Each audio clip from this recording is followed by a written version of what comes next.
अमर काव्य श्री रामचरितमानस के गूढ़ रहस्यों को समझने की इस दिव्य यात्रा में राम कथा मंदाकिनी के 7वें अंक में आपका सप्रेम स्वागत है। आज का यह विशेष एपिसोड पूरी तरह समर्पित है बालकांड के मंगल श्लोक 7 नाना पुराण निगमागम सम्मतम यद रामायणे निगदितम क्वचिदन्यतोपि की गहराई को समझने के लिए। आज के सत्संग में हम जानेंगे तुलसी का वह स्वप्न जिसके कारण मानस की रचना हिंदी में कदम पड़ी। सपन हूँ साच हूँ मोहि पर जौहर गौरी पसाऊं। स्वांतः सुखाय का वह गूढ़ अर्थ जो हर श्रोता के मन को स्पर्श कर जाएगा। जेहि कथा ही स्नेह समेता कहीं ही सुनी ही समुझी सचेता। राजा भानु प्रताप का वह अनोखा प्रसंग जो अन्य किसी रामायण में नहीं मिलता। नाम प्रताप भानु अस्ताही और अयोध्या कांड के तापस प्रसंग का रहस्य।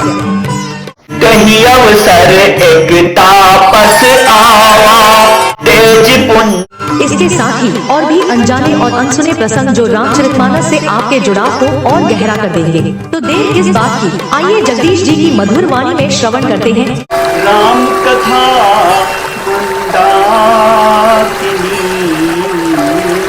जय जय श्री राम। नाना पुराण निगमागम सम्मतम यद रामायण निगदितम क्वचिदन्यतोपि स्वांतः सुखाय तुलसी रघुनाथ गाथा भाषा निबंध मत मंजुल मातनोति। The Ramayana, which is supported by many Puranas, Vedas and scriptures, Nana Purana Nigmagam Sammatam, and including some parts from other sources also. Kvachitannatopi. Tulsidas writes the beautiful story of Lord Raghunath in his own language in the form of poem Bhasha Nibandham Patimanjulam Atmati to bring peace and happiness to his heart. Swanta Sukhaya Tulsi Raghunath Gatha. नाना पुराण निगमागम सम्मतम, जिस रामायण में अनेक पुराण वेद और शास्त्रों का सम्मत कहा गया है और कुछ अन्यत्र से भी कहा गया है, उस अत्यंत सुंदर रघुनाथ गाथा वाली रामायण को तुलसीदास अपने अंतःकरण के सुख के लिए अपनी भाषा में निबंध अर्थात काव्य रूप में विस्तार से कहते हैं। नाना पुराण निगमागम। पुराण वे अद्भुत ग्रंथ हैं जो प्राचीन समय की कथाओं, ज्ञान और उपदेशों को संरक्षित करते हैं। हमारे शास्त्रों में 18 प्रमुख पुराण माने गए हैं। 18 पुराण, मत्स्य पुराण, मार्कंडेय पुराण, भविष्य पुराण, भागवत पुराण, शिव पुराण, विष्णु पुराण, वाराह पुराण, वामन पुराण, ब्रह्म पुराण, ब्रह्मांड पुराण, ब्रह्म वैवर्त पुराण, अग्नि पुराण, नारद पुराण, पद्म पुराण, लिंग पुराण, गरुड़ पुराण, कूर्म पुराण और स्कंद पुराण। निगम का अर्थ है वेद, जिन्हें हमारी संस्कृति का आधार स्तंभ माना गया है। वेद 4 हैं, ऋग्वेद, यजुर्वेद, सामवेद और अथर्ववेद। इनके 4 उपवेद भी हैं। ऋग्वेद से आयुर्वेद, यजुर्वेद से धनुर्वेद, सामवेद से गंधर्व वेद और अथर्ववेद से अर्थशास्त्र। इन वेदों को सही से समझने के लिए उनके 6 अंगों शिक्षा, कल्प, व्याकरण, निरुक्त, छंद और ज्योतिष का ज्ञान होना आवश्यक है। इनमें व्याकरण को सबसे महत्वपूर्ण माना गया है। व्याकरण का सबसे महत्वपूर्ण ग्रंथ ऋषि पाणिनि द्वारा लिखा हुआ अष्टाध्यायी है। बाद में इसी अष्टाध्यायी की व्याख्या करते हुए कात्यायन मुनि ने वार्तिक तथा ऋषि पतंजलि ने महाभाष्य लिखा। ऋषि पाणिनि की अष्टाध्यायी, कात्यायन मुनि के वार्तिक और महर्षि पतंजलि के महाभाष्य, इन तीनों व्याकरण ग्रंथों को मिलाकर ही वेदांग बना है। बिना वेदांग जाने वेदों को नहीं समझा जा सकता। आगम या षड्दर्शन। शिव जी के मुख से निकला हुआ और पार्वती जी के कानों में पड़ा हुआ और वासुदेव भगवान का जिसमें सम्मत है, उसी को आगम कहते हैं। पूरा तंत्र शास्त्र आगम ही है। गोस्वामी जी ने अनेक स्थलों पर आगम, निगम और पुराणों का एक साथ उल्लेख किया है। सारद शेष महेश विधि आगम निगम पुराण नेति कही जा सुगुन करहि निरंतर गान। मुनि धीर योगी सिद्धि संतत विमल मन जहि ध्यावहि कहि नीति निगम पुराण आदम जासुकी रति गावही। श्री रामायण जी की आरती तो सबने सुनी होगी। उसमें गोस्वामी जी कहते हैं, गावत वेद पुराण अष्टदश, जो शास्त्र सब ग्रंथन को रस। आरती में वेद और अष्टदश यानी 18 पुराणों के साथ 6 शास्त्रों का रस होना कहते हैं, और दूसरी जगह वेद पुराण के साथ आगम लिखते हैं। इससे सिद्ध होता है कि आगम को उन्होंने 6 शास्त्रों या षड दर्शन का पर्याय माना है। पुराणों से उद्धरण। जब भी कोई सिद्धांत समझाना हो तो केवल सिद्धांत बताने से बात पूरी नहीं होती, उसे समझाने के लिए उदाहरण आवश्यक होते हैं। गोस्वामी तुलसीदास जी ने रामचरितमानस में विषय की गहराई को स्पष्ट करने के लिए पुराणों से कई उदाहरण लिए हैं, जैसे सत्य, त्याग और धर्म के प्रतीक शिवी, दधीच और राजा हरिश्चंद्र की कहानियां। शिवी दधीच हरिश्चंद्र कहानी, एक एक सन कहानी बखानी, सहस बाहु सुरनाथ त्रिशंकु, यही नराज पद की निकलंक। इसी प्रकार इस नाना पुराण निगमागम सम्मतम से सूचित करते हैं कि रामायण में वेद पुराणों के साथ साथ अन्य धर्म ग्रंथों का मत भी सम्मिलित है। यद रामायण निगदितम का संकेत। जो रामचरितमानस श्री शिव जी ने श्री पार्वती जी को सुनाई और जो रामचरितमानस गोस्वामी जी के श्री गुरु महाराज को श्री शिव जी से प्राप्त हुई, गोस्वामी जी यद रामायण से उसी रामायण की ओर इशारा कर रहे हैं।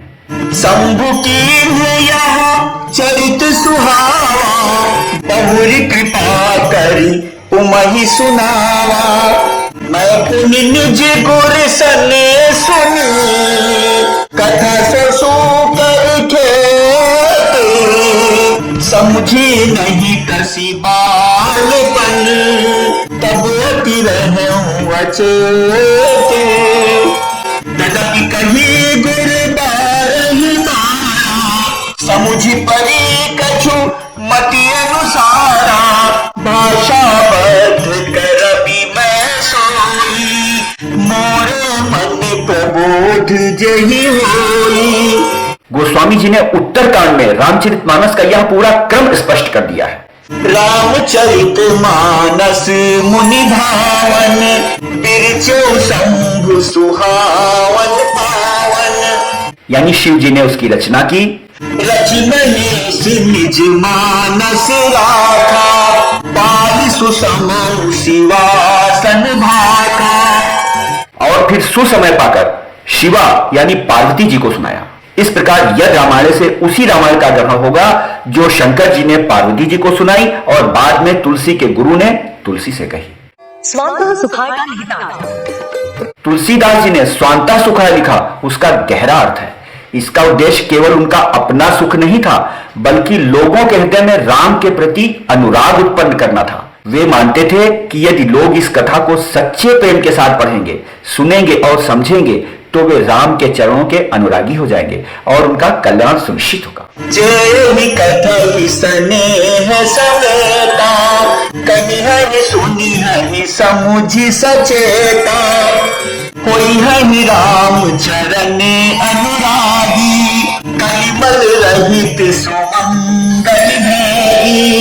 प्रारंभ में स्वांतः सुखाय लिखते हैं और ग्रंथ के अंत में स्वांतस्तमा शांतये कहा है। दोनों बातें एक ही हैं। उत्तरकांड में अंतिम छंद में ग्रंथकार ने स्वीकार भी किया है कि उसे परम शांति प्राप्त हुई। जाकी कृपा लवलेसित मति मंद तुलसीदास, पायो परम विश्राम राम समान प्रभु नाई कहूं। रघुनाथ गाथा का मन। रघुनाथ गाथा शब्द लिखकर पूरे ग्रंथ का विषय सूचित किया कि हम क्या कहने जा रहे हैं। बिल्डिंग में प्रवेश करने से पहले ही उन्होंने गेट पर बोर्ड लगा दिया है कि अंदर क्या मिलने वाला है। एंट्री करने से पहले बोर्ड पढ़ लो। स्वांतः सुखाय तुलसी रघुनाथ गाथा भाषा निबंधम अतिमंजुलम आत्मति, ये बोर्ड पर लिखा है। यानी रघुनाथ गाथा भाषा निबंध अतिमंजुलम आत्मति, ये बोर्ड पर लिखा है। और उत्तरकांड में शिव जी भी यही बात दोहराते हैं। राम कथा गिरिजा में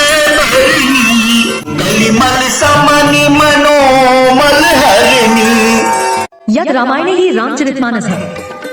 तुलसीदास जी ने यहाँ यद रामायण लिखा है क्योंकि वे आगे चलकर स्पष्ट रूप से ग्रंथ का नाम बताएंगे। आगे चौपाई में उन्होंने अपने ग्रंथ का नाम इस प्रकार बताया है, रामचरितमानस एहि नाम, सुनत श्रवण पाई विश्रामा। वसंत तिलका छंद। यह श्लोक वसंत तिलका छंद में रचा गया है, जो एक वर्णिक छंद या वृत्त के रूप में प्रसिद्ध है। वसंत तिलका छंद की खासियत यह है कि इसके प्रत्येक चरण में 14 अक्षर होते हैं। यहां यह ध्यान रखिए कि वर्णिक छंदों में वर्णों की गणना करते समय आधे अक्षर को पूर्व अक्षर का भाग माना जाता है। चलिए जल्दी से पहले चरण के 14 अक्षर गिनकर दिखा देते हैं। नाना में 2 अक्षर, पुराण में 3 अक्षर, निगमागम में 5 अक्षर, सम्मतम में 3 अक्षर और यज्ञ में 1, कुल मिलाकर 14 अक्षर। संस्कृत में मंगलाचरण करने का कारण। संस्कृत में मंगलाचरण का पहला कारण संस्कृत देववाणी है, इसलिए मांगलिक और पवित्र है, अतः मंगलाचरण के लिए उसको उपयुक्त समझा और उसका सम्मान किया। दूसरे संभव था कि लोग संदेह करते कि वेद पुराण का सम्मत होना इसमें लिखते हैं, पर पता नहीं संस्कृत जानते भी हैं कि नहीं। इसी शंका के निवारणार्थ संस्कृत में मंगलाचरण किया। तीसरे, तुलसीदास जी की जीवनी से स्पष्ट होता है कि वे काशी के प्रहलाद घाट पर संस्कृत में मानस की रचना कर रहे थे, परंतु जो वे दिन में लिखते वह रात में मिट जाता। कहा जाता है कि 7 दिनों तक ऐसा ही चलता रहा। 8वीं रात को भगवान शिव ने स्वप्न में प्रकट होकर आदेश दिया कि तुम अपनी मातृभाषा में रचना करो। इस घटना को तुलसीदास जी के समकालीन वेणी माधव दास जी ने अपने मूल गोसाई चरित में इस प्रकार लिखा है, शिव भाषा में काव्य रचो, सुरबानी के पीछे न सब कर हित होई सोई करिए, और प्रथा पद आचरिए। इस स्वप्न का संकेत गोस्वामी जी ने आगे 15वें दोहे में भी दिया है। सपने हो साच जहर दौरी पसार, तौथुर हो जो कहे सब, भाषा बनिति प्रभाव। शिव जी के आदेश को स्वीकार करते हुए उन्होंने संस्कृत छोड़कर अवधी भाषा में रामचरितमानस की रचना आरंभ की। अपने काव्य को अति मंजुल कहने का कारण। गोस्वामी जी अपने काव्य को अति मंजुल इसलिए कह रहे हैं क्योंकि वे इसे अपनी बुद्धि से प्रेरित होकर नहीं, बल्कि भगवान श्री हरि की प्रेरणा से लिखा हुआ मानते हैं। जस कछु बुद्धि विवेक बल मोरे, तस कई नाही हरि के प्रेरणा। और कोई चीज हरि की प्रेरणा से लिखी जाएगी तब भी क्या अति मंजुल नहीं होगी। दूसरा कारण आगे ग्रंथकार ने बता भी दिया है कि उनका यह काव्य शिव जी की कृपा से अति मंजुल बना है। अनिति मोरी शिव कृपा विभाती, ससी समाज मिली मन हो सुराती, शंभु प्रसाद सुमति तुलसी, रामचरित मानस कवि तुलसी। और यदि भाषाई शास्त्रों को देखें तो उन्होंने विभिन्न प्रांतों की भाषाओं से सुंदर सुंदर शब्दों का चयन कर उसे अपनी रचना में सम्मिलित किया, चाहे वह मिथिला की मिठास हो, ब्रज की कोमलता हो, भोजपुरी की सजीवता हो, अवधी की मधुरता हो, फारसी और अरबी का प्रवाह हो, या फिर बुंदेलखंड की ठेठ शैली हो। हर भाषा के सुंदर शब्दों ने इस काव्य की सुंदरता को दिखा रही है। अतः गोस्वामी जी का अपने काव्य को अति मंजुल कहना ना तो अहंकार है और ना ही अपनी प्रशंसा। यह एक कवि का अपने आराध्य के प्रति आभार और उनके प्रति श्रद्धा का प्रतीक है। तुलसी रघुनाथ गाथा। अपना नाम लिखना क्या शास्त्र सम्मत है? यह शंका उठाकर इसके समाधान में कहा जाता है कि देखो, यह सही है कि शास्त्रों में अपना और अपने गुरु का नाम लेने का निषेध किया गया है, पर तुलसी का असली नाम तो राम बोला था। तुलसी नाम तो गुरु प्रदत्त नाम है, इसलिए इसके लिखने में कोई दोष नहीं है।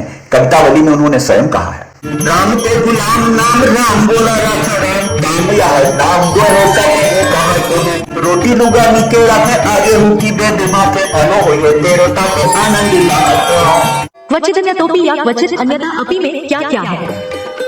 क्वचित अन्यतोपि का अर्थ है कुछ अन्यत्र से भी, क्वचित अन्यत्र अपि। इसका आशय यह है कि रामचरितमानस में उन बातों और प्रसंगों को भी शामिल किया गया है जो अन्य ग्रंथों में नहीं मिलते, लेकिन ग्रंथकार की दृष्टि में वे विशेष रूप से महत्वपूर्ण और अर्थपूर्ण थे। पहला, महादेव जी का अपना अनुभव, जब भगवान शिव माता उमा से कहते हैं अनुभव अपना सतहरि भजन जगत सब सपना। इसी तरह और एक कहो निज चोरी सुनु गिरिजा अति देवमति तोरी भी क्वचिदन्यतोपि का उदाहरण है। उत्तरकांड के दोहा 53 चौपाई 8 से आगे शिव पार्वती संवाद में माता पार्वती जी ने कुछ प्रश्न किए हैं तथा शिव जी ने उनके उत्तर दिए हैं, उसे भी हम क्वचिदन्यतोपि कह सकते हैं। तुम जो कही यह कथा सुहारी काकभूषुंडी करुण प्रतिगारी। बीच बीच में विभिन्न चरित्रों पर याज्ञवल्क्य भारद्वाज और काकभूषुंड गरुड़ जी की टीका टिप्पणी भी इसी क्वचिदन्यतोपि की श्रेणी में आएगी। संबुद्धि में उपदेश नहीं नारद में सोहान भरद्वाज कौतुक सुनहु हरि इच्छा बलवान। श्री रामचरितमानस में अनेक स्थानों पर सुंदर सुंदर रूपकों, लोकोक्तियों और उत्प्रेक्षाओं का प्रयोग किया गया है जो कवि के अपने विचार हो सकते हैं। इसे भी क्वचिदन्यतोपि ही कहा जाएगा। तुलसीदास जी ने हनुमान नाटक, प्रसन्न राघव, रघुवंशम, कुमार संभवम, उत्तर रामचरितम आदि ग्रंथों से भी प्रेरणा ली है और कुछ प्रसंग शामिल किए हैं। चूंकि सबका नाम एक ही श्लोक में सम्मिलित करना संभव नहीं था, इसलिए क्वचिदन्यतोपि कहना पड़ा। तुलसीदास जी ने वाल्मीकि रामायण से हटकर कुछ प्रसंग अपने काव्य में शामिल किए हैं जो उनके गुरु जी ने बताए या उनके मन को अच्छे लगे, जैसे राजा भानु प्रताप का प्रसंग। राजधनी जो जेठ सुत आनी नाम प्रताप भानु अस्तानी। यह और कहीं नहीं मिलता, इसलिए भी क्वचिदन्यतोपि कहा। अयोध्या कांड में एक तपस्वी के आगमन का वर्णन मिलता है जो अन्य ग्रंथों में नहीं पाया जाता। कहीं अवसर एक तापस आया तेज पुंज लघु बयस सुहारा कभी अलखित गति देश विराजी मन क्रम बचन राम अनुरागी सजल नैन तन पुलक निज इष्ट देव पहचानी भयो दंड जिन करनी दशा न जाई बखानी। बालकांड के प्रारंभ में 43 दोहों तक तुलसीदास जी ने अपनी बुद्धि से विचार कर 4 प्रमुख संवादों का वर्णन किया है। याज्ञवल्क्य भारद्वाज संवाद, शिव पार्वती संवाद, काकभूषुंडी गरुड़ संवाद और तुलसीदास जी का अपने मन से संवाद। साथ ही जहां जहां अपनी विनम्रता और अनुभव साझा किया है वह सब भी क्वचिदन्यतोपि ही है। पार्वती विनय दीन दानरी लघुता ललित सुबारी न थोरी। चैनल को सब्सक्राइब करना ना भूलें। जय श्री राम।